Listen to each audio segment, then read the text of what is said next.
Years later, when I was 16, my mother sued my father for divorce.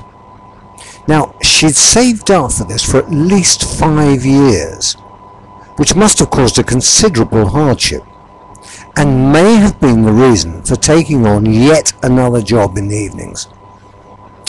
I have since heard a rumour that she had an affair and was contemplating remarriage, although I never saw any evidence of this at that time, and I doubt if anyone with at least 3 jobs would have found the time or the energy to make this happen. The solicitors that she was using were an old established family firm, and, knowing her position, allowed her to pay by instalments as they gathered evidence for the trial. They were not very speedy, as you can imagine, or efficient, as the future would show, and the date of the trial was eventually set in Portsmouth, as this was the nearest Crown Court to where my father lived. Mum arranged to take my brother for moral support, and as neither of them could drive, they went by train and taxi. This was obviously quite expensive. Well, during the course of the trial, my brother was able to meet our father in secret, and to arrange to meet up again in a pub near to our home, so that he could meet me and talk about our future. Our future. My mother was totally unaware of this development, or of the planned clandestine meeting. Thank God.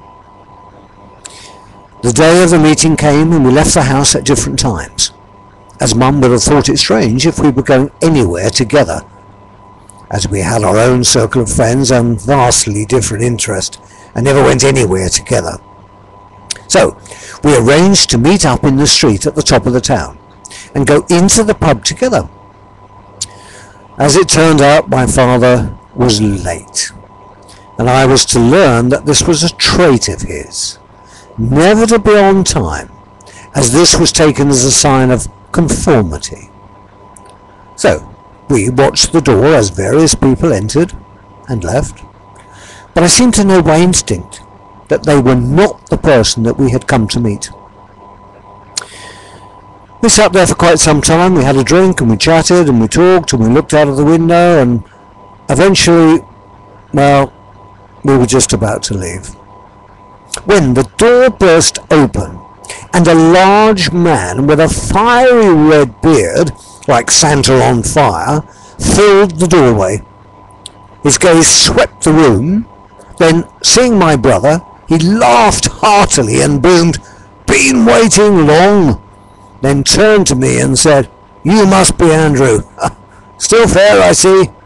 Takes after me, poor sod." At this he roared with laughter, shook my hand, and slapped me on the shoulder, nearly knocking me off the chair. "What'll you have? Couple of pints, I expect."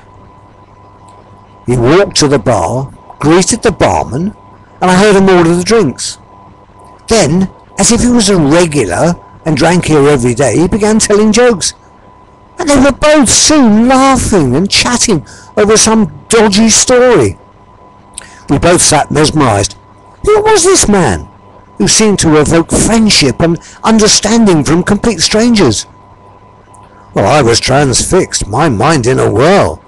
This is not how I'd imagined him at all. I had built up a picture of this monster, well, mainly based on different family stories, well, mainly from my mother, but this man just did not fit the frame. He was tall, just over 6 feet, broad and very hairy. His hair was red and down to his shoulders, where it lay in unruly curls, and he had a full beard which was also fiery red, and he looked like James Robertson Justice. Do you remember from the Doctor series? A larger-than-life film star, popular at those times.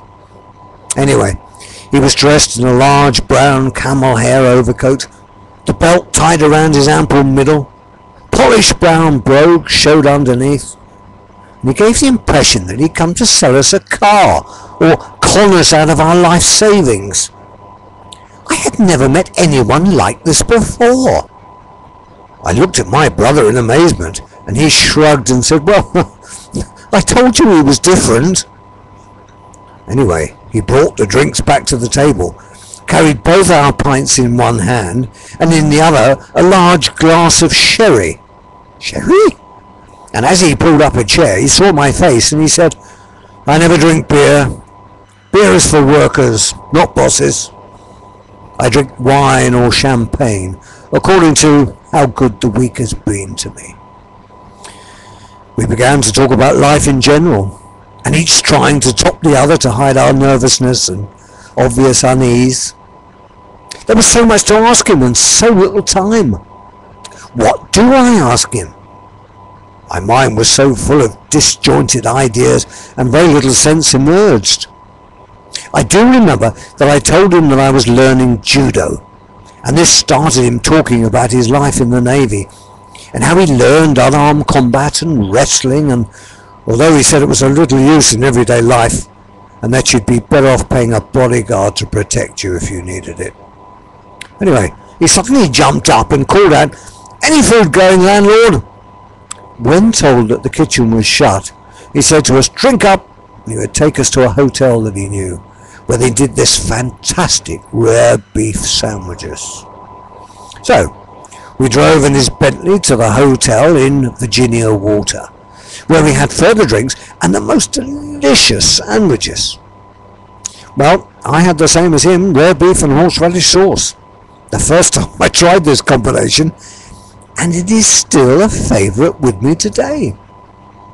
During this meal, he told us a little of his other life.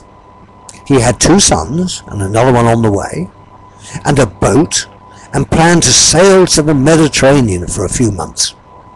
Well, then he dropped a bombshell. He wanted us to go with him, join his new family, and live with him. And we were to pack our bags and he'd collect us tomorrow, and then away to a new life.